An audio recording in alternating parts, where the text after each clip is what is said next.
Sunday, man. I know you're nervous for the Rams, but you got to be a little enthusiastic after being there. Bro, that game atmosphere was ridiculous. The energy, the electricity. That place was rocking. Anyone was there, and a lot of the Super Buck fans were there too. Tampa Tones. We are joined by lead goon tonight, host of the Pat and Aaron show of WDAE, Pat Donovan. And it sounds like Stunna is bumbling a little bit. Going to put him on mute for a second until that gets a little clear. But we're joined by Pat Donovan. It looks like Stunna's hanging out with Cheech and Chong in a car with the windows up or something over there. It does look like we got a little... No, my camera's broke. Howdy ho, howdy hey, how the hell is everybody? We got a very, very busy program today here on the Buccateers, our live Good Friday special. I'm all jolted up right now. I got a great story about the coffee shop, why I'm all fired up in a good way, in a great way, honestly. Easter weekend, Wrestlemania weekend, draft week is here, 420, smoke them if you got them. Whatever the hell you want to call it. We got Plus in the building. Completely forgot about WrestleMania. Well, now you're here to hang out with us for WrestleMania, Mr. Plus. So that is always a good thing, my friend. Glad to have you, brother, as always, on the Buccateers. The great J.C. Allen in the house. And millions and millions and millions. He's fired up for WrestleMania. JC, hope you're about to have a good Tasmania, WrestleMania, Easter Mania, 420 Mania weekend, brother. Bud Cannibalists in the house reigns true. The man, the myth, the legend himself, Big Bud in the building. Always great to have you. Great weekend to have your name, my friend. That's for damn sure. Without further ado, we're going to bring in the man, the myth, the legend himself, Mr. J-Lo. J-Lo, how the hell you doing, brother? Great to have you here as always. What do you do, Tones? Happy Good Friday. It's a great day, great weekend coming up. We got Mania weekend, we got Easter. You know, it's just a great day to be on the show, man. Thank you for having me. Yeah, always great. Well, you're part of the show, brother, so you're always welcomed on unless you feel otherwise, brother. We're trying to get JC on. See, JC always does this thing where he plays cat and mouse with us. We start the show, and then suddenly he's available. So JC Allen will be joining us. That keeps it up. JC Allen will be joining us here momentarily. I think I'm about to extend the link to the big man himself, and we'll see if we get the busy fella of JC Allen in here to chat some Bucs draft, some wrestling, some Easter, all kinds of good stuff. So JC, I did just send you the link, my friend, if you do get it. Come on in, come on down, and stop by. Joey Nips is going to be joining us as well momentarily, as Bud said, ha, yep, you know what's good. And as JC said, like and subscribe to the Buccateers podcast today. If you're watching on YouTube, hit that like button, turn that notification bell on, hit that subscribe button. I'm currently repping, hey, Alex, how you doing? As he says, hey, bro, we're moments away from bringing in JC Allen. I'm repping both today. I got my Easter shirt on with Pluto from Disney on it, and then I got my Kevin Owens hat as he can't be at WrestleMania. Got the Bucs in the background. We got all great stuff going on here on an absolutely loaded weekend. As Plus says he's working on game tape. Yep, everybody be sure to check out Real Bucs Talk on the way to the draft. Speaking of talk, we got the mouth of the South in the room now. We got the man, the myth, the legend himself, southbound and down, JC Allen. JC, are you ready for WrestleMania weekend, brother? Well, let me talk to ya. All this talk about a good Friday. Nah. It's a great Friday. WrestleMania weekend is upon us. Draft week is upon us. It's Easter Zombie Jesus Day. Dummy, we're going to have a great time with everybody saying J.C. Allen. Yeah. Wow, what an intro that is. I don't think I could have done it better. And for Tampa locals or, fans of the Bucs, it's another holiday. It's Derek Brooks' birthday. So there you go.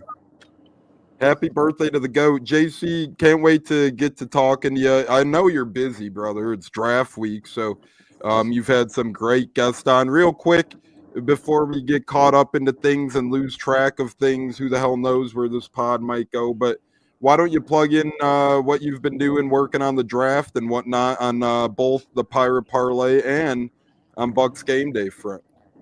Yeah, I appreciate that. So draft week is upon us. One of my favorite times of the year is this whole lead up to the draft. I've been working on my positional previews. Started off doing a whole bunch like I normally do the last 2 years. Apparently, no one wants to read 2,000 to 3,000 word articles anymore. So we've condensed it. It's just my best fits for that position or positional group in each round. I had tight ends come out yesterday. Offensive line will be one because the Bucs really shouldn't be in the market for one. And really, this is it's funny because this is a draft full of zone scheme blockers, and the Bucs, they run zone sometimes, but it's more of a gap duo, pin pull hybrid power type scheme that they run, just because that's what their guys are better at blocking at. So, not a lot there for Bucs, anyways, but there are a few prospects that I've kind of isolated that will get those out. Same thing down the line with all the other positional groups. My latest mock draft just dropped right before I came on here. Got a Wow. couple of trades in there and a surprising first round pick. I swear, me and Scott Reynolds are in lockstep with our best fits and our best bets and our surprise first round draft picks. You know, you can tell I definitely absorbed a lot over there. And then on the draft on the podcast, man, we're going balls to the wall. We've got draft guests today. We have I Thor seen you Knight had from, Brugler on the other day, huh? How was that? I did. Brugler was amazing. He's just so insightful in the work he does. Like if you don't have the athletic, I don't blame you. But get it now for the beast because it's just an absolute phenomenal resource if you're a draftnik. And the stuff that he puts in there too, like the little character things, those go a long way, especially for me, because those are the things that I can't see on tape. Those are the things that I can't look at and read about on if I'm looking at other people's scouting reports.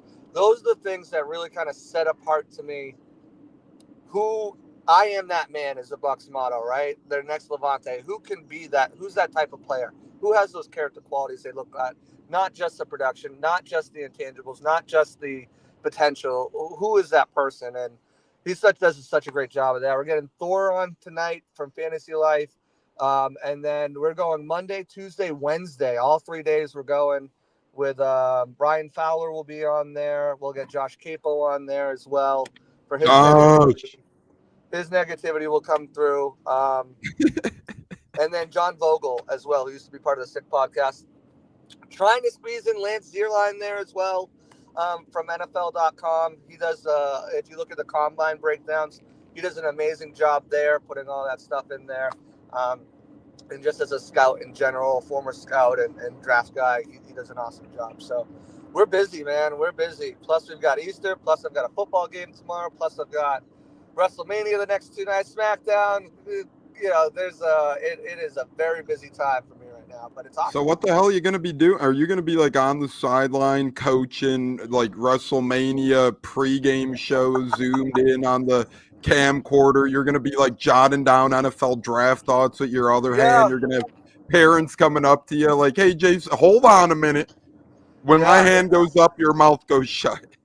It's like, are you wearing an earpod? No, thankfully the game's early in the morning, so I'll have plenty enough time to get home, get ready, and having one of my buddies over to watch. So we'll have plenty of time there. It's funny you mentioned that though, because Tristan Wirfs just did an amazing breakdown. Brendan Thorne, if you're into offensive line play, Brendan Thorne, there's nobody better. He just did a sit down with Tristan Wirfs, highly on his Substack. Highly recommend watching it. And I actually. It's funny you say that because I utilized it last night. Tristan Wirfs, he was talking about what Coach Gilbert used to tell him, before practice, before you go out there, write down your 5 keys. And his 5 keys are find your base, square your shoulders, get in your stance, shoot your hands, and keep your legs moving. And I'm an offensive line, defensive line coach for my son's Pop Warner team. And I was preaching that all night at practice. I was like, if you move your feet, you what? They're like, you die. I was like, yes. So if you stop moving your feet, you die. I'll always keep them going. I was like, thanks, Tristan. I'll have to thank him next time I talk to him. That is awesome. And, that's a great thing about you coaching as well, JC. You bring a lot of great connections and great thoughts and minds to a youth football team, a Pop Warner football team. Like, you're covering literally an NFL program, and you could kind of take your expertise and your ability to dive deep into topics and take Bucks players' thoughts. And like last year, you even took a real Bucks player himself, and Actually, you're able to portray that. Last Thursday, our friend Tyreek was at as practice working with the kids. So there you go. He's a great guy, man. I love Tyreek. Love him. Hey, well, JC, you might not love this. You're getting called Solo Sokoa, it seems like, by Cleve and me. So yeah, your brother doesn't know what he's talking about. He's not that smart, so we'll let that pass. Oh boy, hey, J-Lo, what say you about that? You could jump in. Oh man, yeah, that's good stuff there, Cleveland me. But I just looked over your last mod, JC. Yeah. I must say, very impressive. I like the way you set that up. I hope that the Bucks follow that through, man. That's a hell of a draft. I appreciate that as always. Yeah, Olivia says thanks, plus hope you're doing well as she's tuned in. Christopher Cole acknowledging JC Allen. JC, we're gonna let you lead off we're gonna do a little bit of draft talk and get more into Wrestlemania and some other things as we go. But JC, with it being NFL draft week, it's officially within a week, 6 nights away. And back in the day, you used to already know the first pick of the draft, which we pretty much already do, but teams used to announce it a little early, not so much a case anymore. But damn it, we're within a week of the draft, so we're going to act like it's NFL draft day right here. With being an armchair GM, JC, how comfortable would you be drafting an injured player in the first round? And to piggyback off that, JC, I can't remember. It's been since like 2013, I want to say, that we've heard this little buzz around an NFL draft. I feel like, there's a lot of good players, a lot of starters in this draft, but not a lot of star power, I feel like. Right. And that's why I think that these Shador headlines keep coming out as well, right? They generate buzz, generate clicks, generate interest in the NFL draft. What say you on the lack of buzz pertaining this draft, and how comfortable would you be as an NFL armchair GM drafting an injured guy in round one? Yeah, well, first, I mean, depending on who you talk to, people say there's anywhere from 8 to 12 true first round grades, blue chip talent on the board. Very few superstar generational players. I think a lot of people consider Abdul Carter one of those, Ashton Genty for sure, Travis Hunter, obviously.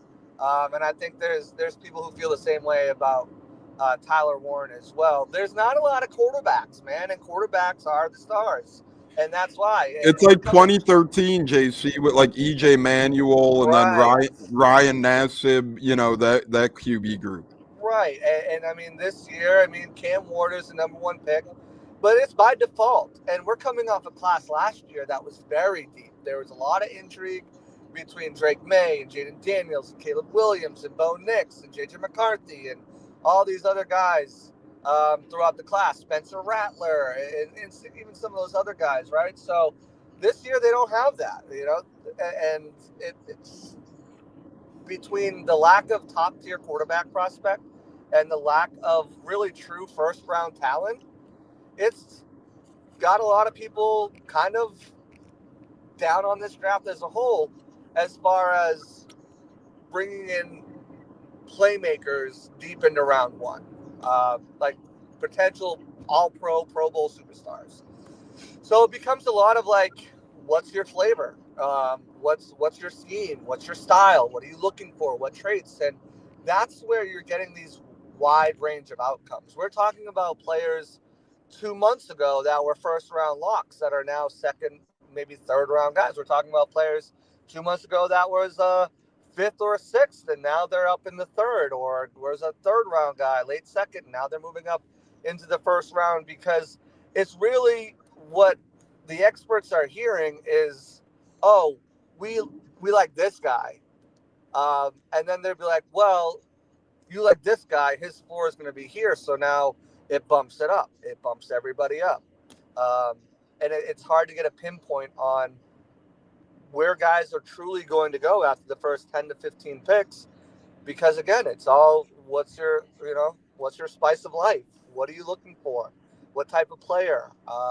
Which makes it hard to really kind of figure out where these guys are going to go. As far as drafting an injured guy, and I'm assuming Bud Cannabis is alluding to Jahad Campbell, which Yep. most people are pinpointing to the Bucs, and I think for a good reason. It's one of the worst kept secrets. They are really interested in Jahad Campbell. If he falls to 19, there's a very strong possibility that they're going to select him to be their linebacker of the future and contribute here. But he had shoulder surgery. We've talked about this in the group chat with both of you guys on Twitter, but we don't know what kind of surgery he had. Like, was it laparoscopic, where they're just like going in, or was it a full put them under and open up the shoulder and fix what needs to be repaired? So there hasn't been a lot of transparency on that. And I read something the other day from one of the draftniks on Twitter that there's expectation that he potentially could be ready for training camp, and that the recovery time has kind of been blown out of proportion. So the teams are going to know that best.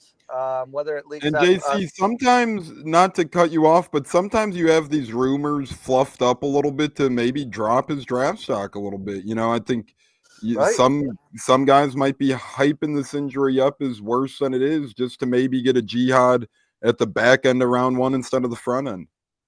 Right, exactly. And that's the game we're playing now, too, with smoke screens and different things and who's bringing in what. And, it's like the Bucs are looking at wide receivers, but you look at the teams behind them and the Chargers and the Broncos and the Packers, they all could use a wide receiver. So are they truly interested in a Matthew Golden? Are they truly interested in some of these wide receivers? Or are they playing the game and, bringing them in for 30 visits to think that these other teams, maybe they'll want to move up, or maybe if something's there, they'll be afraid that one of these wide receivers aren't there and they could move up. But I could also see a world where the Bucs take a wide receiver. And one name that hasn't been thrown out, Emeka Egbuka, I think is someone that would fit perfectly with the Bucs. He's my best fit for round one with them. So he's just a complete football player and gives you layer protection if Godwin's not ready or 100%. With McMillan bouncing out to the outside more often, he can play that slot role. He can play outside. He's a dynamic punt and kick returner. So, maybe they do go wide receiver and strengthen that room. Maybe Todd Bowles is having flashbacks of the Chiefs game. I don't know. They could go defensive tackle, like I just went in my latest mock. But I think Andrew is on point here with what he's saying too. There's a lot of guys with high floors that are going to be productive starters in the league for years, 6, 7, 8, 9, 10 years. There's going to be guys you can get in the third round, fourth round, early fourth round even, that are going to be starters for you for the foreseeable future. But they're not going to be starters with developmental Pro Bowl attributes. They're going to be solid starters. And again, as you mentioned before you kick this off, I've been told this is a starter draft. I asked Jason Light about it. And he said, yeah. I said to the third round. He said to the fourth round. So, this is a draft where you're going to get some good starters out of it, but you're not really going to get a playmaker, or there'll be guys that transcend, right? Their ceiling and stuff like that. But for the most part, the big playmakers, the big Pro Bowlers, all pros, those are going to be the guys that are taken into the top 10. Yeah, it's interesting because, sometimes the quieter drafts end up being better than the ones that make all the noise in the world. But usually when all the experts are, having these consensus of thoughts and picks, it seems like they're usually right most of the time. So there will be starters, will be a handful of stars, but it'll be interesting. You could get good value in the later rounds of this And it's year's great draft. for Jason Light and his crew who know how to find talent in drafts that aren't chock full of starter talent. You go back a couple years ago, to the 2022 draft, and they've got 5 starters on their offense from that draft, had more than that, and landed guys like Christian Izzy in undrafted free agency. So, like, for the Bucs in a draft this deep with this many guys who have that starting potential and starting caliber players, they're going to come away with a few starters from this draft eventually, whether that's a linebacker they draft now and kind works his way behind the scenes if it's not a Jihad Campbell, and then takes that step next year, whether it's a cornerback that they draft that rotates in and sees some snaps and then takes over next year, whether it's a safety that comes in and is your quote-unquote starting safety when Ty Key's down in the box playing nickel, because they want to get him on the field at safety, but they still need to move down in the box at nickel, whether it's a wide receiver for when they go to, spread sets. Like, there's a lot of talent they can get out of this draft.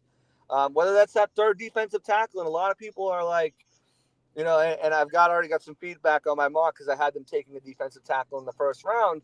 Why would they waste another first-round pick on a defensive tackle? But all offseason long, Tones, what have we heard from Jason Light? Talking about waves, right? You look at these teams in the waves. He even mentioned Jonathan Cooper with the Lightning. You see how Jonathan Cooper does it with the waves of talent that come in, and what Philly did. Logan Hall's in a contract year. Yes, he kind of broke out a little bit last year, but if they can get a dynamic player that can rotate, and again, in a system like the Bucs, they're rotating their defensive tackles all the time. So if you are figuring, your third defensive tackle, your nose tackle 3-tech type, not your 5-tech type, although Hall does play 3-tech as well, and you get him on the field for 33% of the snaps a game, that's basically a rotational starter right there. So it wouldn't shock me if DT was higher on their list than what we thought. They brought in Darius Alexander for an official visit. They brought in Shamar Turner for an official visit. They met with a bunch of guys at the combine, both late rounds and early rounds. So Big boy out of Florida. Yeah, the big guy out of Florida. Yeah, so it's going to be interesting to see what they do, because I really have no idea what the Bucs are doing. They could go linebacker or cornerback early, but there's talent there in the 4th and the 5th rounds that they could get, and be productive players. And what I'm hearing outside of Jihad Campbell, too, is that linebacker, a lot of people have these guys, Carson Schweschlinger, who could still go early, but the Knights, the Chris Pauls, the Jeffrey Bosses, the Barrett Carters, get ready for those guys to not go where you think they're going to go. They're probably going to end up going later than most people expect. I think Dane Brugler has a 5th, 6th round grade, on Chris Paul, which, as Plus loves them. Plus took him in the 2nd round of our mock together, So it's going to be interesting to see how everyone falls, because it really is going to be what your preferences are, and there's shortcomings all over the place. But you can get good starters out of this draft, I feel. J-Lo is Paul in his 2nd round of our mock draft as well. So, it's one of those drafts where I feel like, not under the same circumstances, JC, but during the COVID draft, people were kind of just, it was very flexible. It was hard to gouge a value if you're overdraft and underdrafting guys. I feel like that's going to be the same type of depiction when it's all said and done this year's Plus Ads in draft isn't only for 2025. I agree there, and that's why I think a guy like Jihad Campbell still fits the bill very well. I'm not personally unless it's like a career-altering thing, I'm never too worried about the draft injury rumors, JC, because like we talked about earlier, it's just so hard to tell who the hell's telling the truth, who isn't. But JC, I think we could both put this to bed. I mean, it has been done by the Bucs before. A couple of years back, they got Logan Hall when they traded out around 1, but I don't see Jason Light trading out around 1 this year. What say you? I could see it, man. You could see it? I could definitely see it. If Cleveland wants to trade up to 19 and is offering you 33, 67, a future 3rd or a 2nd round pick or something like that, I could definitely see it. Or the Giants, same thing. Again, the talent, and depends on the board, right? I think the most 3 heavily mocked players to the Bucs at 19 are Donovan Ezeraku, Malachi Starks, and Jihad Campbell. If none of those guys are there, there's other players the Bucs like, but a trade down I think would make the most sense. And if they, I don't think they move deep back. I mean, I think in my 2nd mock draft I had them moving all the way back to 39 and 40 from Chicago, giving them 3 third-round picks. And what I was able to accomplish that was Siobhan Revelle, Xavier Watts, and I think Carson Schweschlinger in the 2nd round. Like, that gives you 3 impact starters right away. So, I mean, I don't know if a move all the way down that far is in the cards, but it really depends how the board falls. I mean, it really does. And it depends on where they have guys ranked. I joked with John, like, after our press conference, Jason, I'm like, all right, now we get a tour of the war room, right? He's like, yeah, I don't think so. but it'd be so interesting just to see how they have their board ranked, and I wish we had them. I wish we had more transparency from teams after the draft to kind of see, just to kind of compare notes, kind of see where they were at compared to where we were at. I understand why they don't do it, because they keep tabs on all these players when they hit free agency or if they're released. Like, I'm sure if they release their Like draft board, Baker Mayfield, they said they had ranked high. That's one of the reasons why they loved him when he became a free agent years down the road. right? And I think, I mean, let's say that they put their draft board out after the draft, and Michael Pratt, when he was waived, maybe a team that thought he might get through, but like the Bucs released their draft board and knew they were high on him. Like, now they put that waiver claim in ahead. So I get why they wouldn't do that. It's things like that, free agency. But it's one of these things where we'll never know. And we'll get a sense on draft day, but we'll never know how their board is stacked up and where guys are. And there's going to be players the Bucs are going to pass on that we've talked about heavily on this podcast, on other podcasts, on through written content, whatever, that we're like, why didn't they take him? What do you mean? Why didn't they take him? Why are they passing on him? And I'm sure there's reasons, but we'll never get to know those reasons, which was cool about the Giants whole thing. Like, we got a little sneak peek, that was pretty cool. Any chance Walter Nolan, the big boy out of Ole Miss, D lineman, drops in the first round, you think, JC? Yeah, I think so. I think he's probably one of these guys with talent that, could be a top 10, top 15 pick. But there's character issues there, and I think I don't think they're detrimental. What I asked Jason Light, I asked Jason Light about character concerns with players, and to be honest, he was the player I was asking with in mind, because I think if the Bucs do want to go defensive tackle, he can bring so much to that defense. As Plus points out too, like, they love interior pressure, and they draft defensive linemen all the time. So, shut up, bud. I think he'd be a great fit. Now, the question about him is immaturity level, right? Getting frustrated, during practice and walking off the practice field and out of meetings and stuff like that. And Jason and I broke it down really well for us. I feel like when we asked him about that, he's like, I'm not concerned about immaturity. I think we have a locker room that can handle immaturity, that can get guy on the straight and narrow. But like sexual assault, domestic abuse, that's the stuff they're not going to worry about. So I think with Walter Nolan, the biggest concerns with him are some lack of some immaturity, right?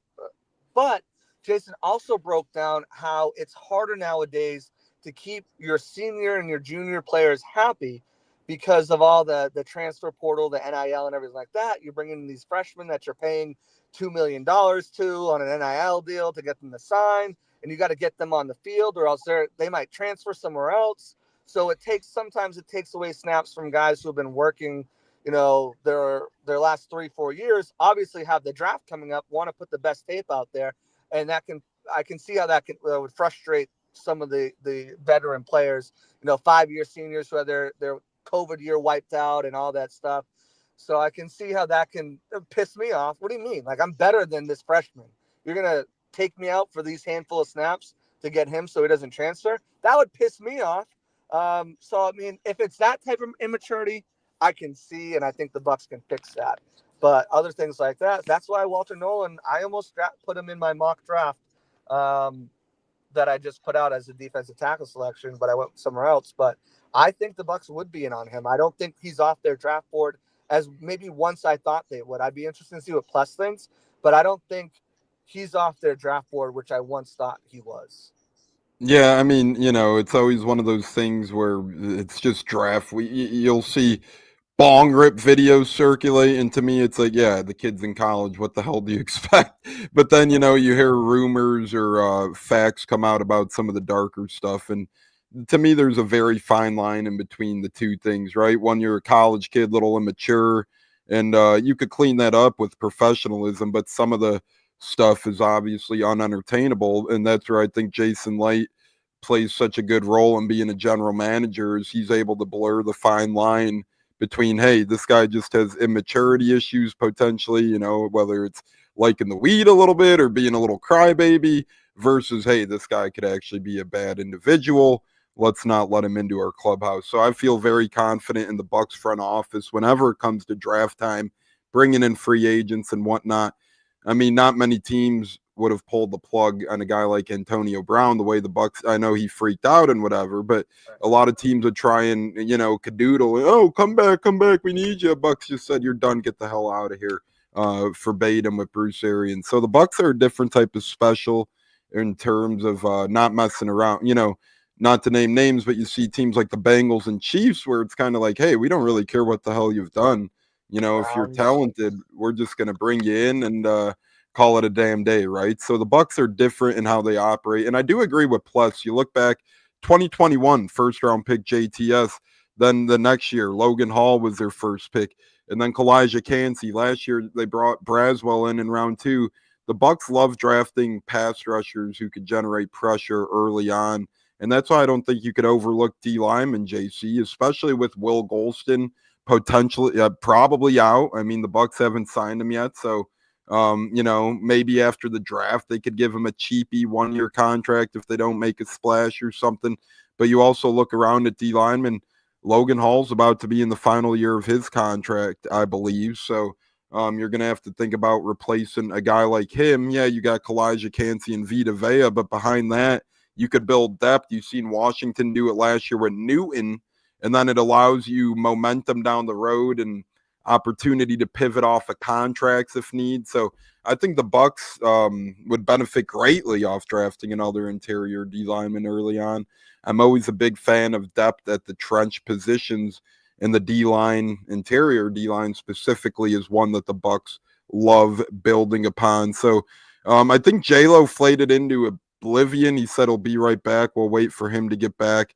Yeah, JC, and Vita Vega has 2 years left on his deal, and Josh Capo is under the impression he doesn't think they'll bring him back. So, I mean, drafting for the future, again, as Plus mentioned earlier, too. You think that's true, though? I love Josh, and he's usually spot on, but we've also seen the Bucs be pretty damn loyal, especially of late, to their star players over the franchise's past decade. It depends on what it's going to cost. They factor all those things in there too, but I think it'll depend on the price point. He's getting up there in age. Defensive tackles can break down. He has been playing a lot more snaps the last couple of years than he was earlier on in his career. I know that was a big point of emphasis. You're paying him all this money. He's only playing 33% of the snaps or what it was. So his snaps have gone up. I think it's with Vita, I think it's a wait and see. Like with certain guys, they're, like Gedecke's going to get a deal this offseason. It sounds like Zion might too. Zion to get a deal this offseason. Those are guys you kind of know. With Vita, he's got his second and third contract now with the Bucs. Do they give him a fourth? Depends on what it looks like financially, the term, the commitment, the usage, all that stuff is going to factor into that. But again, I mean, even if he does stay, you still need that rotation, and it's something. Again, Jason's talked about it all off season, about having those waves, about the depth in defensive tackle this year. I think someone asked him, someone said, I think Greg Cassell said there could be 20 defensive tackles taken by the end of day 2. And you're like, that's a lot of defensive tackles. But then you look at it and you're like, I could see it. Certainly by the end of day 4, definitely see it. But they I mean, not day 4, round 4. But certainly by the end of day 2. 4, hey, that's the day. That's undrafted day. Or it used to be 12 rounds back in the day. But yeah, no, I definitely, could see a lot of defensive tackles going. It's a good draft. It's a deep draft, and you can get there's whatever you're looking for. You want a nose tackle? There's plenty of them. You want a penetrating 3-tech? There's plenty of them. You want a well-rounded guy who's not going to be a monster against rushing the quarterback, but he's got some pass rush juice, and he's a good run defender and very balanced player. There's plenty of them. So there's so many different, whatever you're looking for, there's a little bit of everything. And if that doesn't say Jason's going to take a defensive tackle to me this draft at some point, I don't know what else does, because he's been very open the past few years when there hasn't been good defensive tackles. It's a down class for the year, you know. So we'll see. As far early as round 1, I wouldn't be shocked. I'd be JC, surprised, but I wouldn't be shocked. let me ask you this, and then we're going to pivot to WrestleMania a little bit because it's WrestleMania weekend, Easter weekend, live on the Buccateers here, J-Lo, Tampa Tones, the great JC Allen of Bucks Game Day and Pirate Parlay podcast. Joey Nip's supposed to be joining somewhere sometime, but we'll see what the hell happens there. But JC, any chance? Any chance it's a double-edged sword where if the Bucks take an edge, potentially Anthony Nelson might get some interior defense alignment snaps and kind of fulfill that versatile role, or do you think they're going to strictly keep Nelson at edge? And the other question with that is your thoughts on Arkansas edge rusher Landon Jackson as a draft prospect for the Bucks potentially in round 2. Yeah, so first off, everyone spelled Walter Nolan wrong. It's E-N, guys. Get it together. Yes, exactly. Second, I forgot the second part. Landon Jackson, what's the his first part? I meant the first part. Oh, the first part was just asking you about well, I forgot now too. You threw me through a loop with that Walter All right, Nolan. Landon Jackson. I haven't done a lot of study on Landon Jackson yet. He's on my list of guys to look at.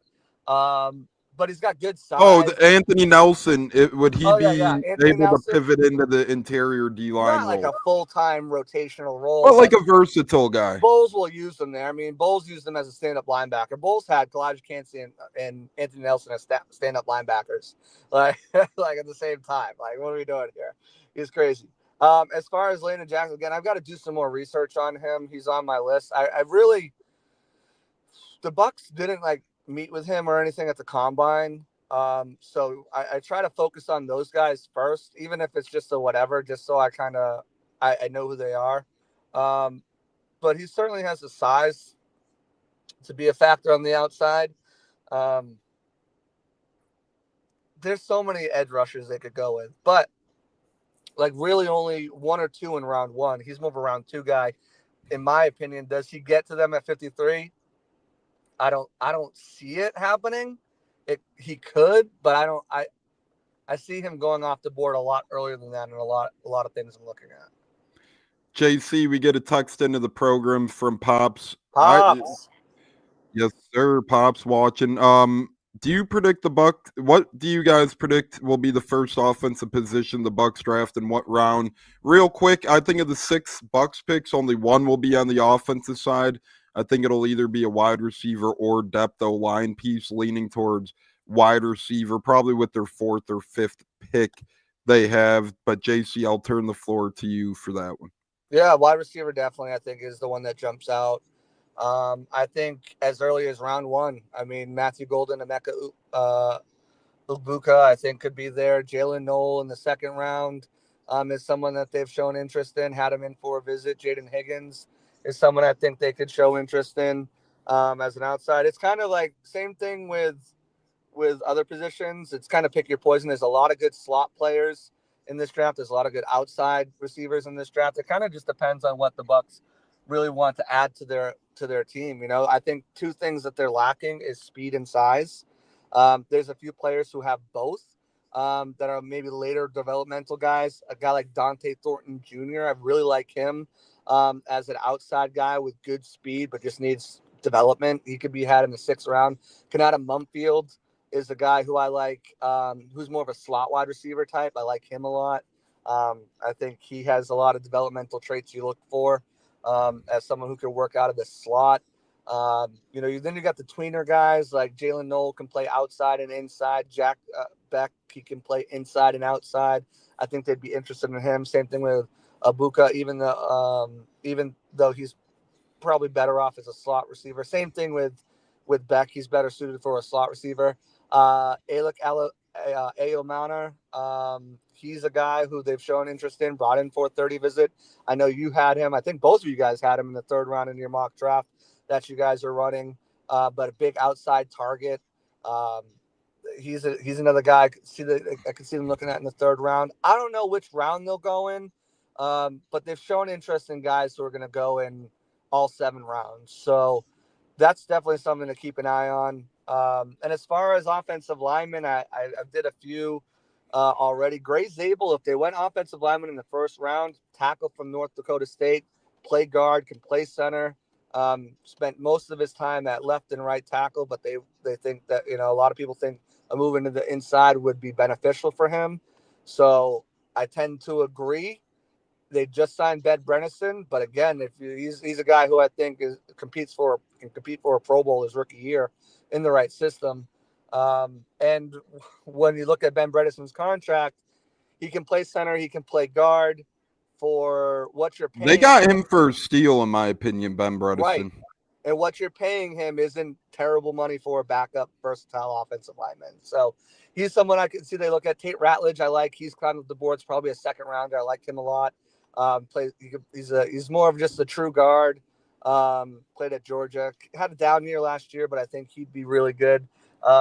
Larry Brown, not Larry Brown.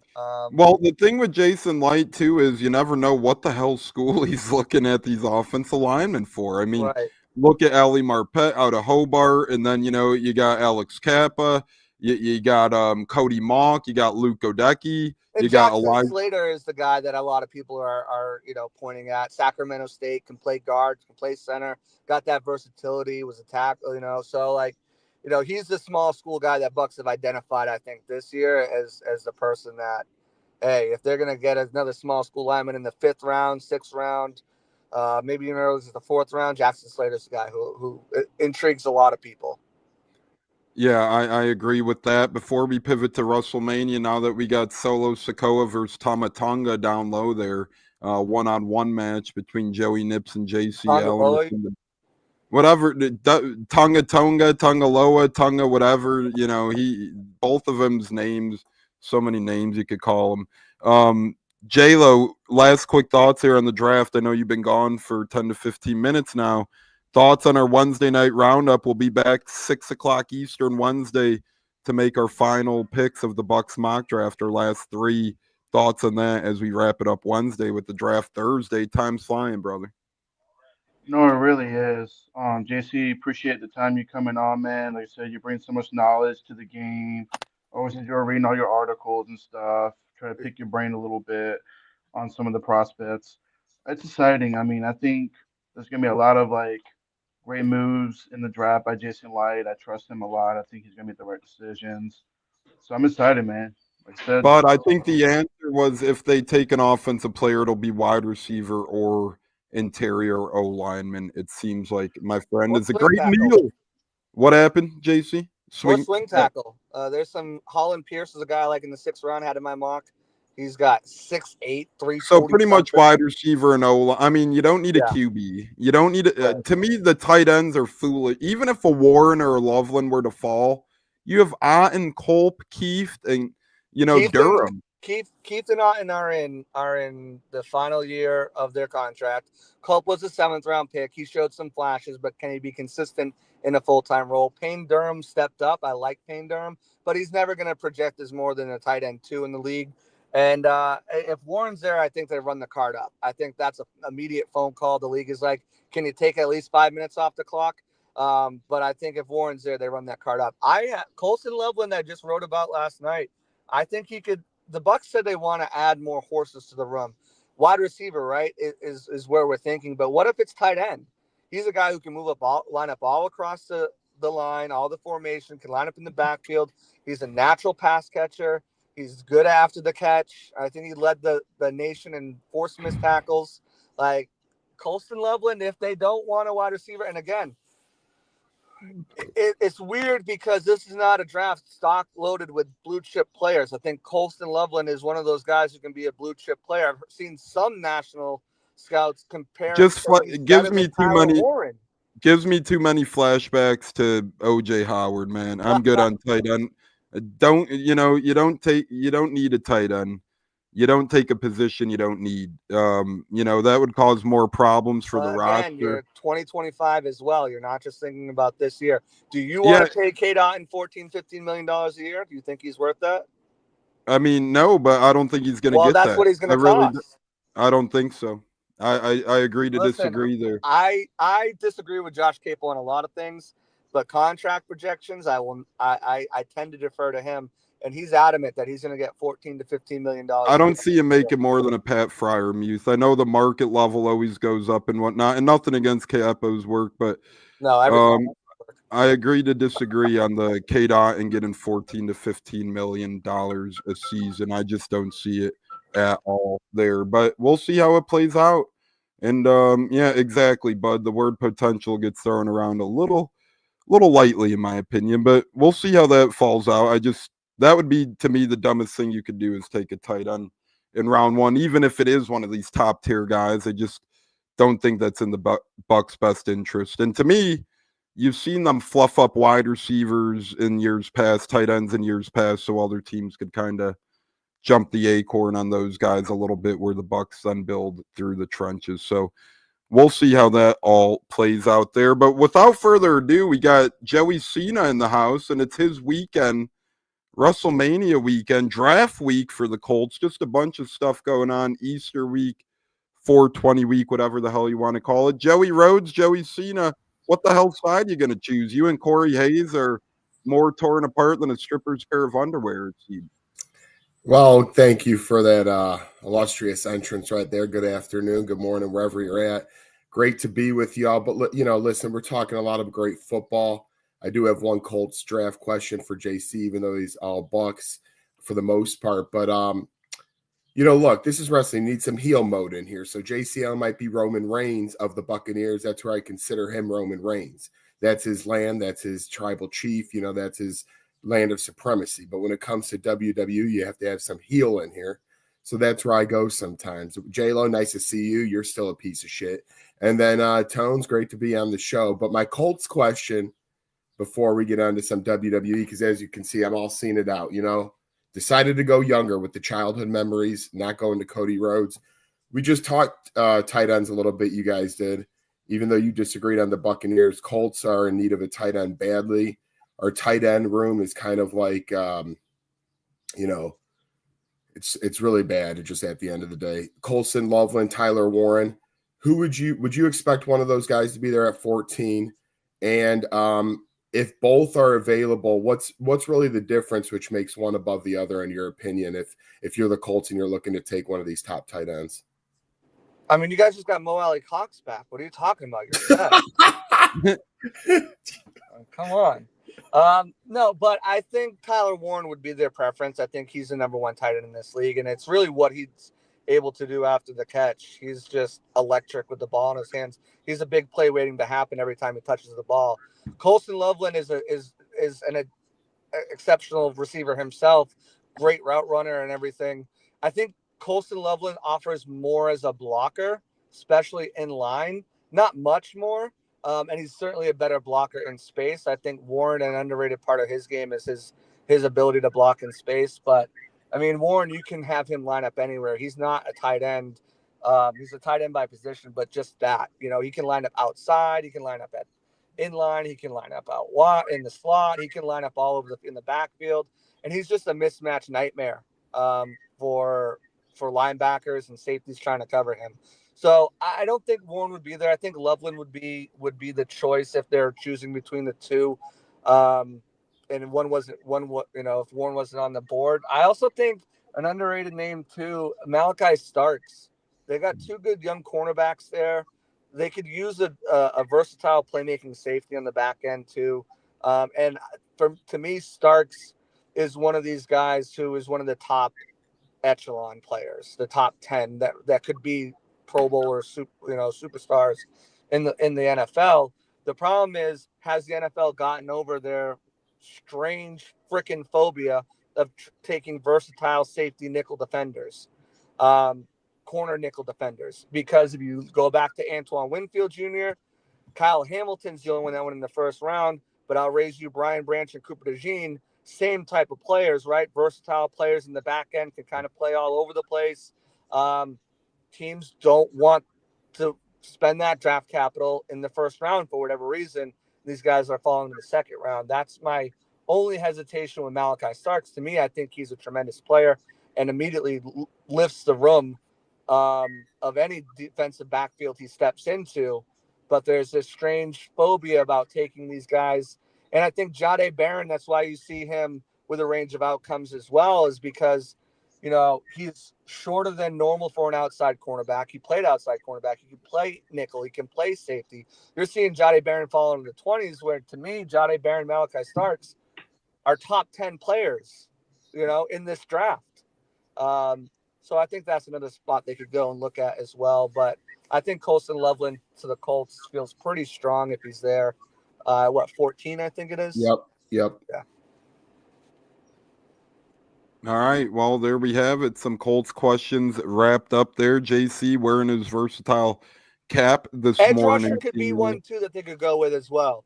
They lost Deo Adeyingbo as well. If they Yeah, he got paid big from the Bears. Yeah, I love Deo Adeyingbo coming out. He was one of my favorite guys. It took him a while to kind of find the field and get productive.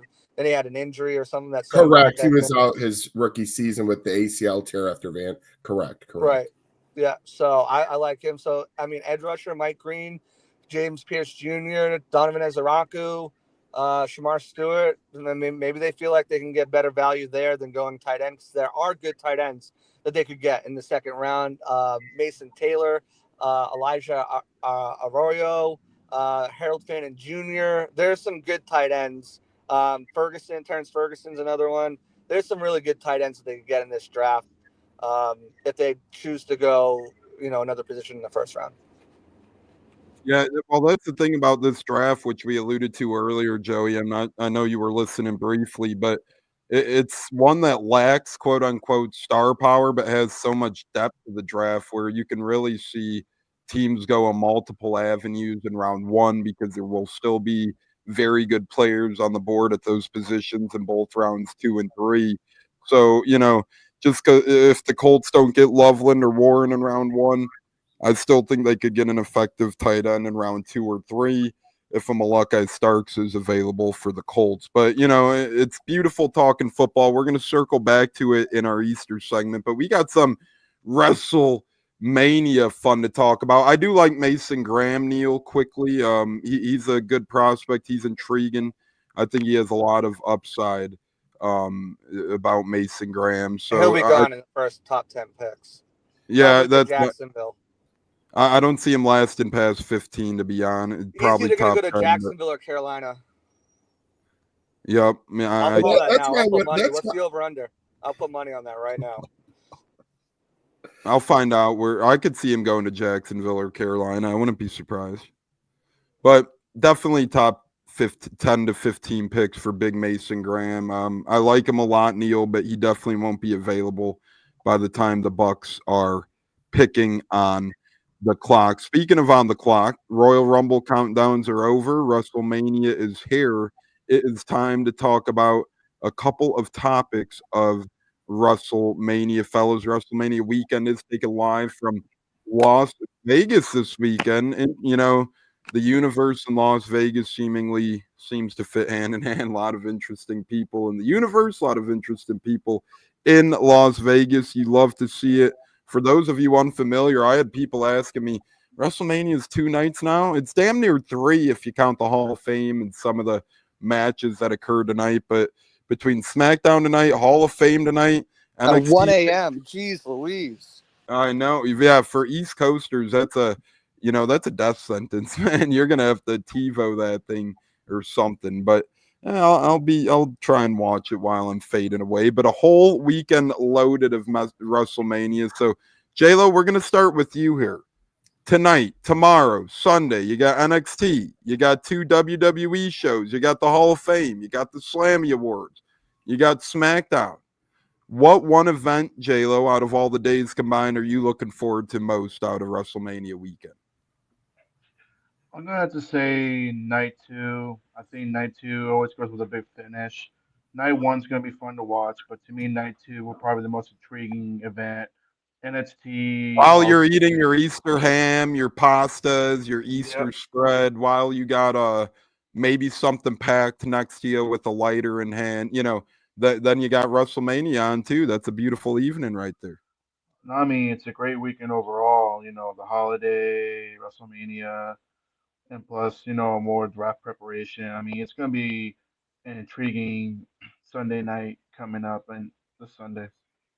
JC Allen. J-Lo goes with night 2 of Mania. Are you going with night 2 as your most looked forward to event of WrestleMania weekend? Yeah, I think it's easy. It's night two is just setting up to be a really, really fantastic night of wrestling. So between whatever's going to happen at the end of that Cody match, I'm sure we'll get a surprise. There's still a few matches unannounced yet. Who's Randy going to face? Hopefully it's Aldis. You know, is there any big surprises coming back? Rusev, Aleister Black on the roster. Anyone coming back from injury? It should be very intriguing. I'm excited for night 2. I'm excited for SmackDown tonight, guys.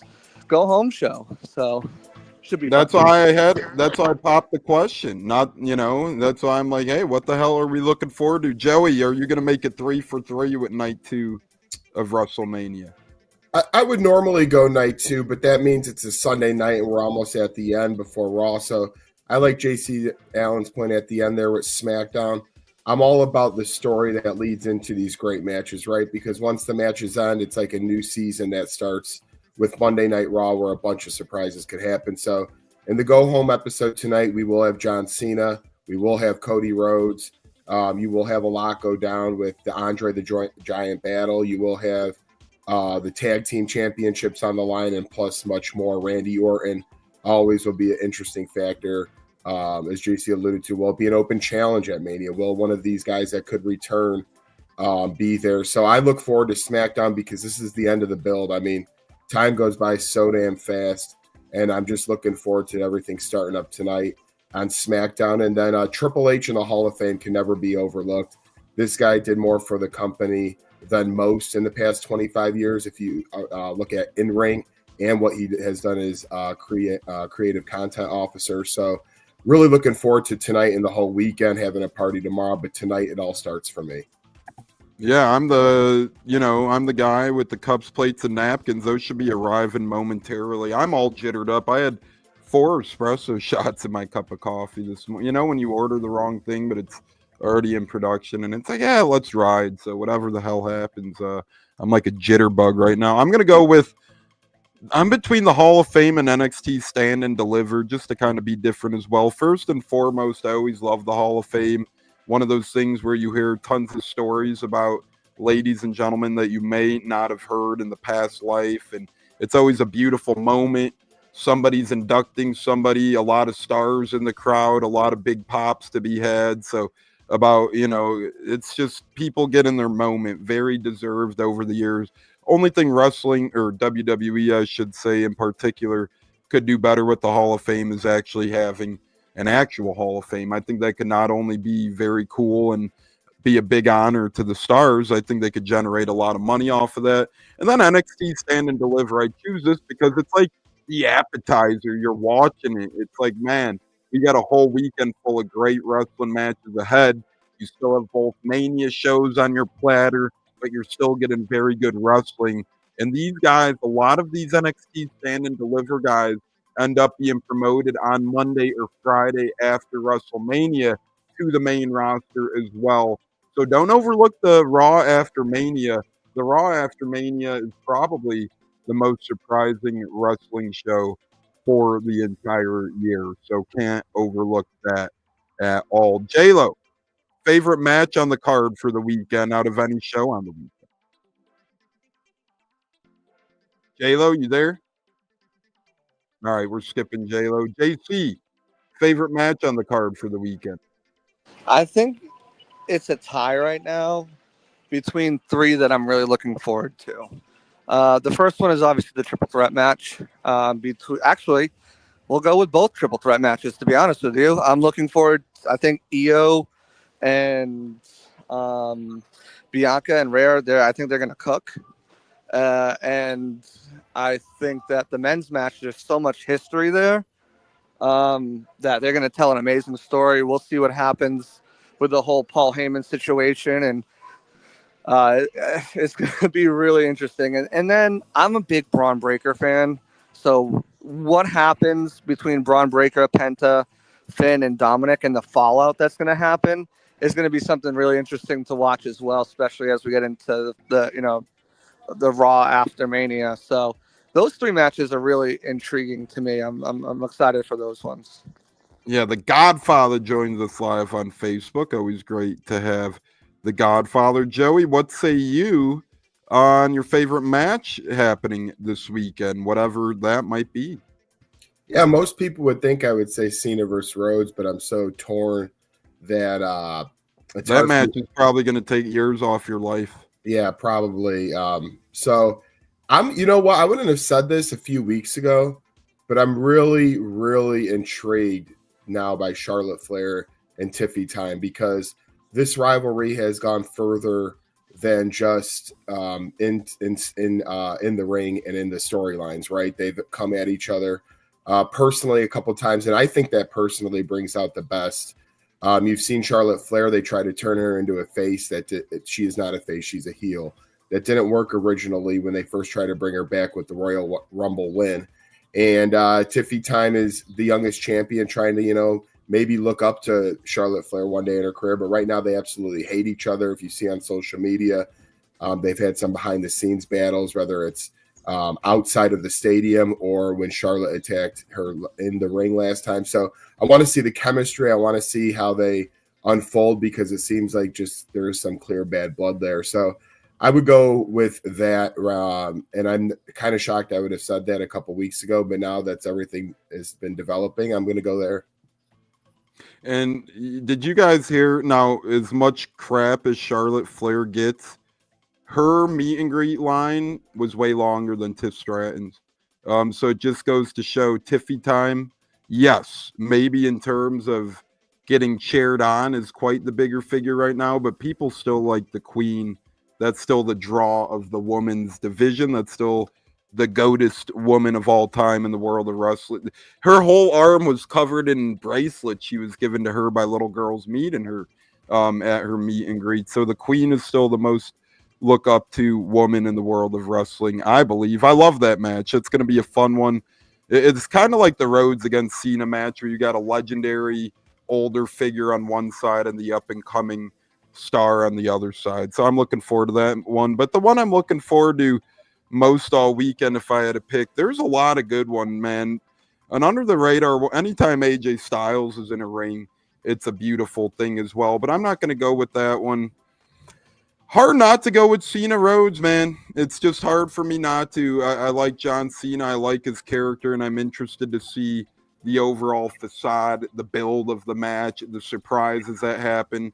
Will Stone Cold Steve Austin, with his one kneecap, remain and limp his way out there and help out Cody Rhodes? Will we get more surprises like The Undertaker involved in the match in stores? So I think it's going to be crazy.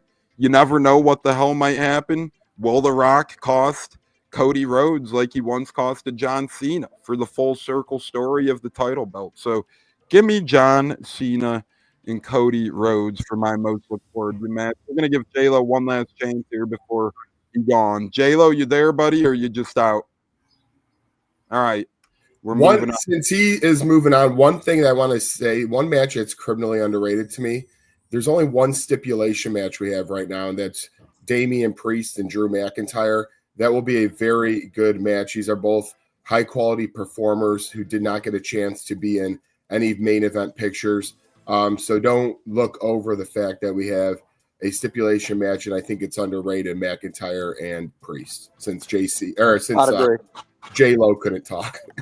Yeah, Cat's got his tongue. I think McIntyre gets a big win there. I do think it's going to be a good match. Hey, the Cintas guy says he thinks it's Damian Priest time, the carpet cleaner. So there you go. He said, I think it's his time. So he must have missed last year's WrestleMania. But nonetheless, good guy, nice guy. Still talked wrestling for about 40 minutes. He looked at our Cody Rhodes and Cena wall in the office and was like, holy shit, this is epic. So shout out to that Cintas guy. His pants are probably off somewhere right now, enjoying his weekend full of WrestleMania activity. Guys, favorite wrestler on the card. I'm tearing Joey up here. I put this one on purpose so we could hear the words out of Joey's mouth himself. J-Lo, he's gone. JC, you could only pick one lady or gentleman in the WWE who's on the card this weekend to be your favorite. Only one. Who you going with, JC? Well, let me talk to you. Give me LA You going Knight. LA Knight? I love LA Knight. LA Knight is one of my top guys right now. Yeah. I hate that guy, man. But I love LA Knight. Braun Breaker, man. I'm a big Braun Breaker fan too. Not gonna lie. I think that's the coolest thing about wrestling, though, right? I just found a dashing Cody Rhodes. You're dashing Cody, not Stardust. So I need you guys' help. I'm at Wally World right now, getting Easter baskets for the kids. Cannon's into figures, right? He loves these action figures, but he doesn't like the normal ones, the little $11, $12 ones. Of course, he likes the elites and the ultimates. The $30, $40 ones. Yeah. So now he does have some of these characters, but he likes to collect them anyways, even if he already has them. I've got a John Cena, Greatest Hits, Never Give Up, Dog Tags, Everything hat. I've got a R-Truth, Judgment Day, Finn and Damian and Rhea and Dirty Dom and R-Truth shirt. I got a throwback Greatest Hits Miz with the spinner belt. Wow. And then I have a dashing Cody Rhodes here with a mask and the dark hair. I have Tyler Bate too, but no one wants Tyler Bate. So what do you guys think? I lean with R-Truth, man. I think R-Truth is an iconic guy, and he won't be around much longer, so they might stop producing his action. I feel like Cena will always have his made because he's a legend. I feel like Cody Rhodes will have many made years to come. But I feel like R-Truth... He's going to have a dashing Cody Rhodes. It comes with a paper bag over his head and everything. Then get two. I can't get two. I'm not making money. But the spinner belt, see, I can't even ask him. All right, I would go The Miz, actually. Fuck it. That's my final answer, The Miz, and call it a day. Let's hear Joey's.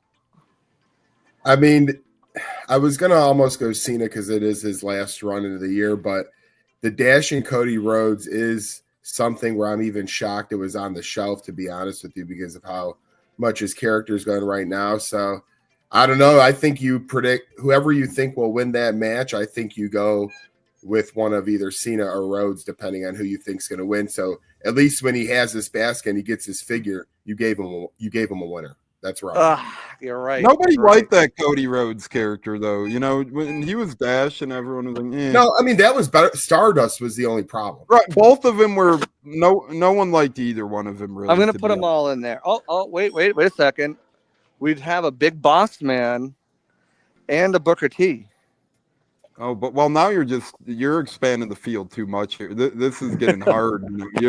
It's like, you know, this is when you scan one at self checkout and you put another one under it that you don't see. We also have a Ricky Starks AEW. I know he's not AEW anymore, but he is in NXT. Ricky Saints. Yeah, what a terrible name if you're a Tampa fan. But you know, that's just a tough one, JC. I guess I go Miz or R-Truth, and I guess Joey goes Cena or Rhodes. So I don't think we really helped it too much there. We kind of gave you 4 to choose from. But hey, if I were to eliminate one, Big Boss Man, only because your kid he probably doesn't know Big Boss Man. So that's who I'll eliminate. Yeah, I put them all 4 in the cart, and I'm just gonna go pick up my daughter's stuff and decide later. That's when you just drop one off at a time at random aisles and you just keep dropping them. You know what I call that? I call that job security, because if I didn't do that, there wouldn't be anyone that has to fix the shelves. So they'd have to get rid of that position, eliminate that position, and cost someone their job. I'm not about that. I want people to have jobs. So I leave job security around stores all the time. I did the same in Walmart this morning. I was picking up a couple Easter things. I was like, you know, picking up one thing and then you see something else and you want to help keep people employed, so you leave it at that spot and you move on in the world. That's the good things we do on Good Friday when you have off of work. So one last thing from wrestling. Joey, favorite wrestler on the card? JC, who did you make it clear who yours was? LA Knight. Yeah, that's right. Riding with LA Knight right now. You said LA Knight. Joey, are you going? I know you like LA Knight, but I know you're not going with them here. Well, listen, I mean, you see the flag behind me. You see the shirt on. You see the magazine I got here. Never give that thing's up. Sticky? Is the magazine sticky? You see that John this. Cena sucks. And that all being said right now, Cody Rhodes, Cody Cody Rhodes. Cody Rhodes is currently is a lose. Cody Rhodes is my number one at this moment in time. Roman Reigns. And I like that one too. You can do it with them all, but Tony Storm. Now you're just going all over the map. But let me talk to you and tell you why it's Cody Rhodes. When we went to Hell in a Cell, when he fought Seth Rollins and he had that pectoral muscle torn and he fought with the purple fucking chest, that's real life right there. That ain't no fakeness. There ain't no colored added. That showed me that this guy is a warrior right now, and that's why I'm going with him as number one. For me, Cena, I want him to win big time this Sunday because, frankly, I haven't seen him win a match really in like almost 7 years now, I want to say. The only match he won, actually, in the last 7 years outside of a tag match, the only solo match he won was against Triple H in Saudi Arabia in 2018. So it's been a long time. But Cody Rhodes right now is my number one favorite superstar.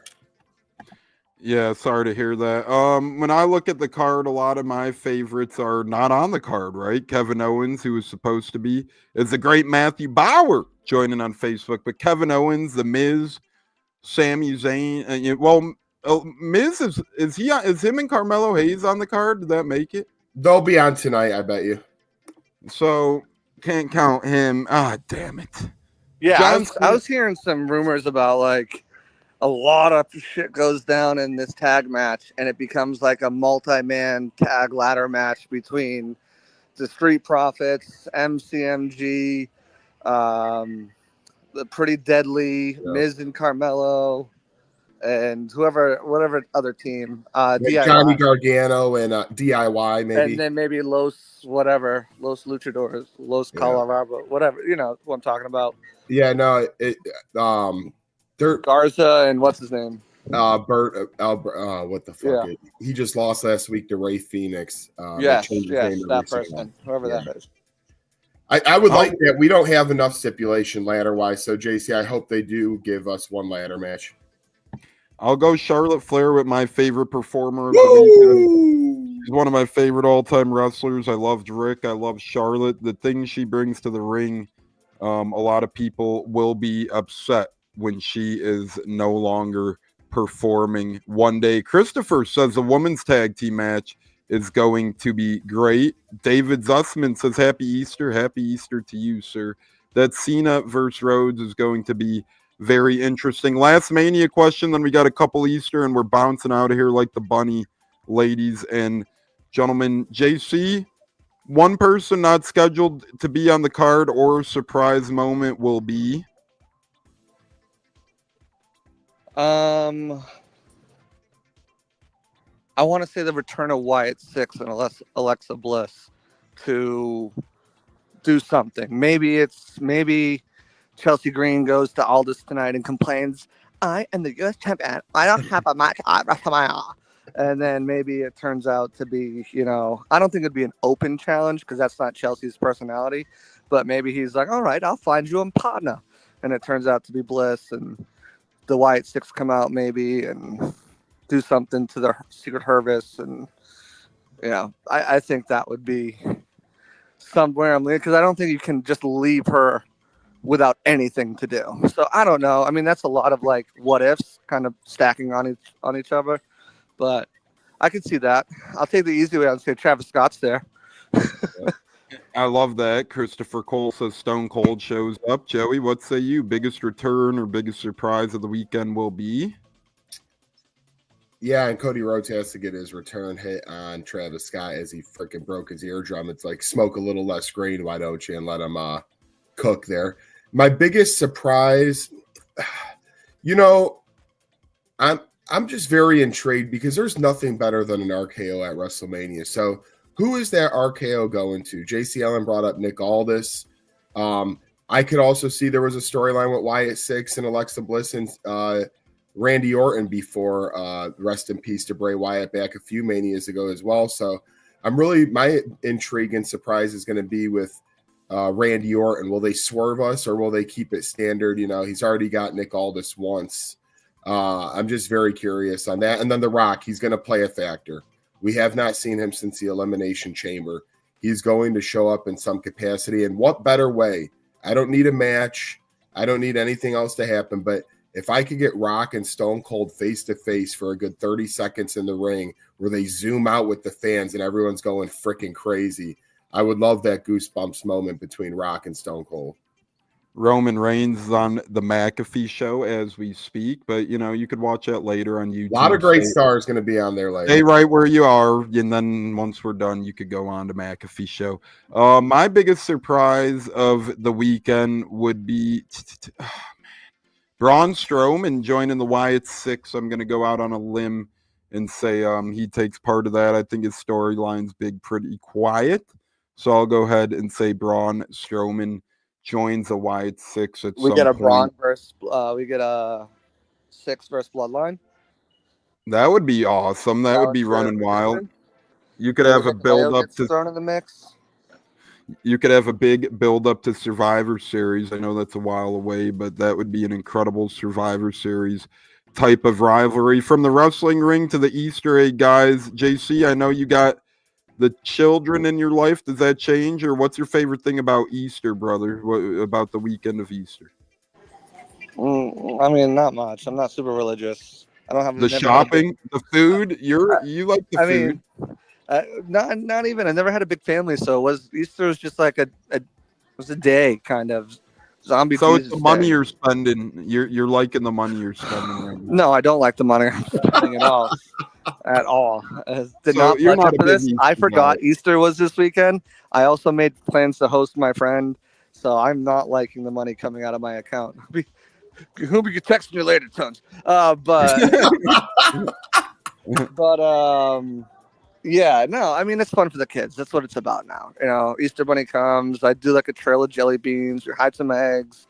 They get some toys and some candy. Like, that's what it's about at this point. It's not about. Yeah. Well, it ain't like anything else for Christmas me. either, where there's like a lot of movies and all that type of stuff dedicated to it. So. It's a WrestleMania weekend, bro. The kids might watch Hoppy or whatever it is, like, by themselves, but like we wrestling in this house this weekend. We got a lot of favorite activities this weekend: wrestling, Easter. Yeah, Sunday morning will be catch up, probably in the Hall of Fame, because I got football Saturday morning. Early Saturday morning. I ain't staying up, and then I gotta get ready for WrestleMania. So yeah, Sunday morning. Maybe I don't know. Maybe UFL's on this weekend too. Maybe catch a little of the UFL. Yeah, there you go. That'll put you right in the mood for bed. Joey, favorite type of Easter activity for this weekend, brother? It's a decent product. Leave it alone. No, I'm kidding. I have it on always. I'm just. Damn, you Tones, you're the one that's probably bets on it out of anybody here. Maybe not. It's really just getting the family together every year. It seems like these days, as we get older, you lose somebody. So our big Italian family always comes over, and interesting things always happen. Something WrestleMania style usually happens when the drinks are flowing with the good Italianness that we have there. So that's my favorite. But like, me and Tones are exchanging. I say it's the WrestleMania exchange. I think JC would be on that team. Tones calls it our Easter exchange. It's a WrestleMania exchange we're having on Sunday. I'm really looking forward to that, Tony. Not the Easter. Yep, thanks for the Easter gifts, my bud. Thank you for the WrestleMania gift in advance. I really want to thank you for that. Yeah, well, we'll see where that goes. But I call it Easter exchange. My favorite part is just, man, I love holiday food, whatever the hell it might be. I feel like everybody's always up to their best cooking for the holidays, Christmas, Easter, Thanksgiving. Oh, food, obviously family time. But since Joey said that, I'll go with food. And we have a nice little complimentary holiday to make the food that much better this weekend. Last Easter question, ladies and gentlemen. JC, what player will be the Bucs hidden Easter egg on the roster this year? Who do you see taking an unexpected step forward in 2025? Oh, you put me on the spot. Let me think about that. Unexpected, who you're not expecting much out of, that becomes... You're on an Easter egg hunt. Who do you find? I think I'm going to have to find Chris Braswell. I mean, I think he's the only one that's got a clear path to a significant amount of playing time. I think I know the Bucs really feel like he's going to take a big step this year.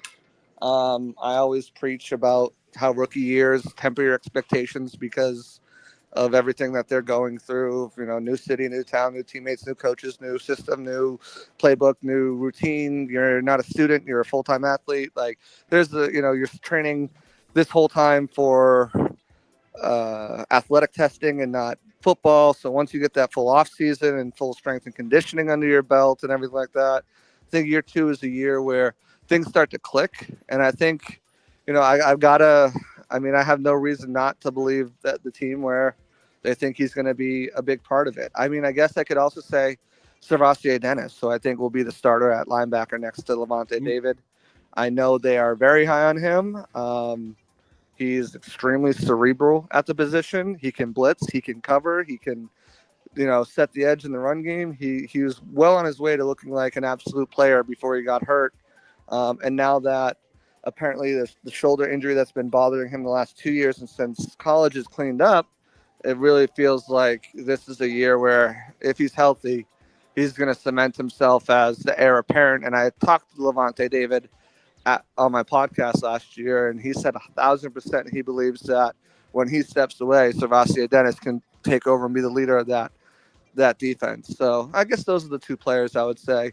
I would have said Servassier first, but I forgot about him. So that's the one. That's the one I'd really bet on, and then Chris Braswell is another guy I think I'd be looking for in the Easter egg hunt. I like both options, and when Servassier stays healthy, he's incredible. Our guy Abraham says Logan Hall and Chris Braswell. Chris Cole says Trey Palmer. Joey, this time for you Palmer on the won't Colts. be on the roster. If they take a wide receiver, Palmer's off the roster likely. Yeah, because he'd either be 6-man or practice squad, and he'd be not the attitude type to be well adjusted to either of those roles. But hey, Trey Palmer, Logan Hall, Chris Braswell, all options. Joey, who's the same Easter egg for you, but this time on the Colts? What player are you finding in 2025, 2026? Yeah, perfect time to bring up Trey Palmer as the trash guy is going yard to yard right now getting our cans. So perfect Come on! The Trey Palmer bring up right there. Similar to how JC talked about Braswell, I would say Laiatu Latu in year number 2. He had a few forced fumbles last season where he wreaked havoc. He actually won the game for us against Chicago. He's a very hardworking player, and he's going to end up coming up on the scene big this year. I'm going as far as to say he'll end up with 10 sacks for our squad this year. And if I were to look at another guy who's had very much success in terms of Super Bowls and talent on the field, but last year had a very devastating situation happen, similar to Barrett on Tampa, was Charvarius Ward. Unfortunately, he lost his daughter. It was mentally a bad season for him. He was kind of checked out, and the Colts got him to be their number 1 corner. So I look for those couple of defensive guys, Ward and then Laiatu Latu, to have big seasons in Indianapolis. Yeah, I like those as well. Since both you went with 2 individuals, I'll go with 2 as well. First and foremost, I'll go with Devin Culp on the Bucs. Late round tight end pick last year, played a couple of games late, had 5 receptions for 88 yards in those couple of late regular season games. He's a guy who I think if he gets a tick, if he gets a time, he could really put together a nice little 40 reception, 400 yard season, couple of touchdowns. So I like the potential in Devin Culp getting unleashed this season. As JC said, K-Dot and Keith in the last year, their contracts, they're going to need Devin Culp to take that next step. And more of a turning the stone type of unfamiliarity in an under the radar position. I'm going with Riley Dixon, the Bucs' new punter. Last year, the Bucs had 3 punters: Trenton Gill, Jake Marta, the rookie Brown. All were brutal, and now they bring in a new one in Riley Dixon. I think he's going to be a pleasant surprise Easter egg for the Bucs in 2025, 2026. Thank you, David. He said Devin Culp is a good choice, so I'm going with Devin Culp and Riley Dixon. Ladies and gentlemen, we are taking Saturday and Sunday off for the Easter Wrestlemania holiday weekend. That's why we're doing live this morning here on the Buccateers. Please hit that like, subscribe button, turn that notification bell on as we get to our final words and our bets of the weekend. Yes, we did need a new punter. Riley Dixon should be great. So, guys, the bet of the weekend, our breadwinner of the weekend, And the final word, just to update you guys, we're killing it right now. We have 19 wins for breadwinner and 9 losses, plus $124 on the season so far. We did really good in football season, but we're actually doing better out of football season. Go believe it or not. 19-9 plus 124. So JC Allen, leave us with your final words for the millions and millions and millions for Wrestlemania weekend, NFL draft week, Easter weekend. And if you have a bet of the weekend, could be a wrestling match, could be a sporting event. What is it in your head, my friend? Let's see. Final thoughts. Make sure to check out all my draft content over at What Buccaneers. action figure you going? Not plug yourself as well, but you got to let it be known what action figure. I'm gonna let you go. I'm gonna let you know. So yes, definitely check out all my draft content. New mock draft just came out. It's pinned on my profile on X, so go check that out. We have another show tonight. Then we have shows Monday, Tuesday, and Wednesday leading up to the draft. So check that out over at Pirate Parlay. As far as WrestleMania all weekend. My ass is planted today, tomorrow, Sunday, Monday in front of wrestling. I'm excited while I do mock draft stuff. So that's all I'm looking forward to. There's really nothing else that could happen this weekend. I had to miss it last year because I was on the cruise.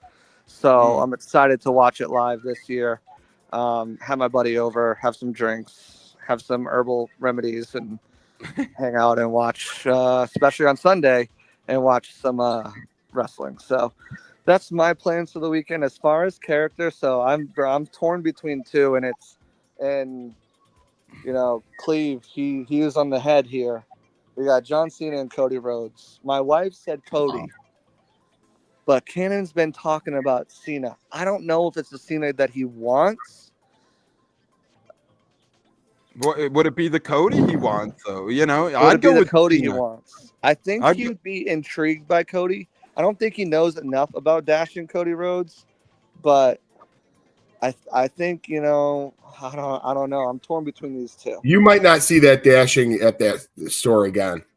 I don't think you'll see it anywhere. It was at the WWE shop. It's part of the limited run through the Elite Collection Greatest Hits. And they have it at Walmart, huh? Or Wally's? At Wally World. I thought it was because I've been watching because my buddy's out there, or my buddy's out there, and he's gonna get us some stuff. I'm getting the Yeetos, whatever they are. Oh, cereal. Yeah. I'm getting the cereal. There's a WrestleMania shirt I want, and I was like, "Ooh, a Dash and Cody Rhodes." It started last night when I was watching things. I was like, "That's got to be an exclusive to them." And I think I'll go with Dash and Cody Rhodes. As much as I like John Cena, he does have 3 John Cenas already. He does have 2 Cody Rhodes already. He's got multiples of all of them, but he collects them. Yeah, hey, if you collect them, you collect them. But he doesn't have R-Truth. But I don't know if R-Truth would move the needle as much as the other guys would. Yeah, well, next time you ask me for my opinion, I'll just write it off completely. Well, Miz is good, but he has a Miz, but it comes with a spinner belt, which he doesn't have. So, that's why I was there, and I don't know. We're going with Cody Rhodes. Sick, happy wife, happy life. If he hates it, he can return it. Oh, well. I was going to say, if you don't listen to the wife, you'll probably end up making the wrong choice regardless. JC, your breadwinner of the weekend, whether it's a sporting event or wrestling match. I'm sorry, what did you say? Your bet of the weekend, whether it's a sporting event or it could be a wrestling match, could be a sporting event, whatever you want. John Cena wins the championship. Cena wins. I love that breadwinner. I just don't see another option where he can get, unless he wins it off Jay towards the end of the year. I think he set it up. And what is Cody all about? Having obstacles put in front of him and overcoming them. He hasn't had that really since the Bloodline. He needs another obstacle to overcome. He probably wins it back at SummerSlam. But Cena holds the title for a little bit here, gets 17, makes Ric Flair cry a little bit online and go down to his favorite Tampa restaurant and drown himself in booze. And I think that's what happens.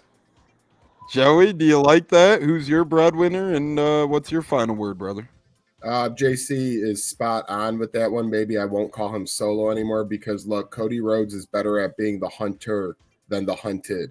When Cody Rhodes is always having things in his path like the Bloodline, it's truly amazing to see. And really, even though he has the title right now, this is the first time I felt like he is the hunter, with John Cena being so established and one of the best of all time, of course. So spot on. I like that. Final thought on the weekend. I'm all things WrestleMania as well. There's so much going on. 420, smoke them if you got them. It's just going to be a great action-packed weekend that all starts tonight. And then my bet, I'm going with the Miami Heat money line. They're in Atlanta tonight for the last play-in spot. I think Miami and Spoelstra take down the Atlanta Hawks. Wow, so there you go. Miami. Joey is Miami. The Heat looked good against our Bulls the other night. If you missed it, JC's breadwinner is John Cena, but the action figure he went with says otherwise with dashing Cody Rhodes. Joey's breadwinner is the Miami Heat. My final word is enjoy everything this weekend, man. We don't get many loaded weekends in the springtime.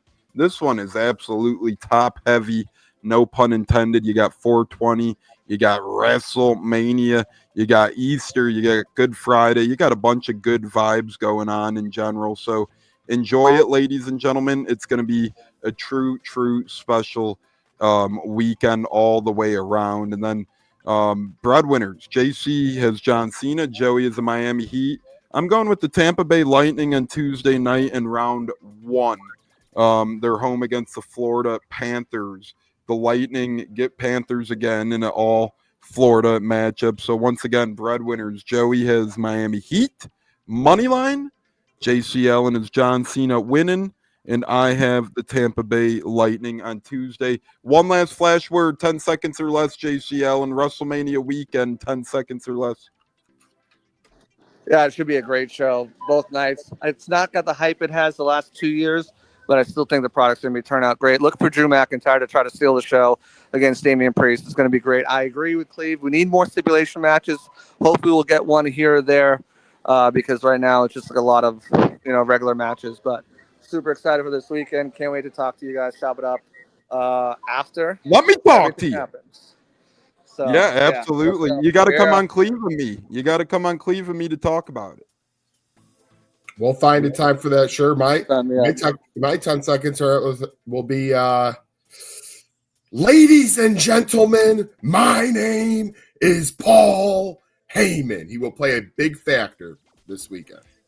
My 10-second sum up or less will be look out for the legendary one-off appearances. You never know who the hell you might get. I suspect a lot of legends appearing this weekend, specifically in the main event with Rhodes and with John Cena, much like we did the one time where we had Undertaker and all those guys make appearances. JC, Joey, J-Lo, all the J's and Tampa Tones are on the Buccateers.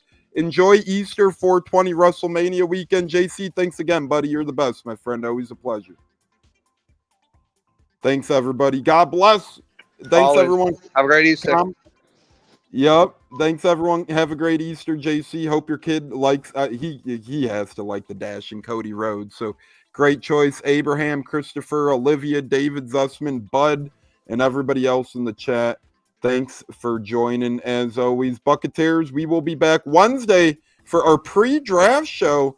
Zach Johnson, Bucks by 30, and hopefully more people will be joining as well. God bless. Happy Easter 420 WrestleMania. Peace until Wednesday. Let's go Lightning. Cubbies recalled Jordan Wicks as well, Christopher Cole, if you're listening. It's Wicks Day. Go Celtics. Hey, there you go. Go Celtics. Sorry you can't say go Bruins, but I can't say go Chicago Bulls right now, so I'm not going to take too many jabs at you, brother. JC, until next time, brother. God bless everybody. Have a great Easter, WrestleMania 420, and NFL Draft Week 6 days away.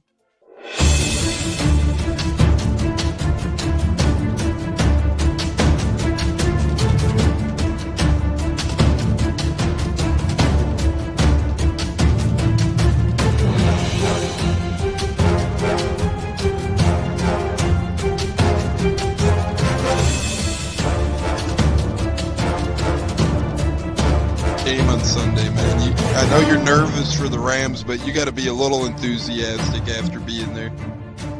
Bro, that game atmosphere was ridiculous. The energy, the electricity.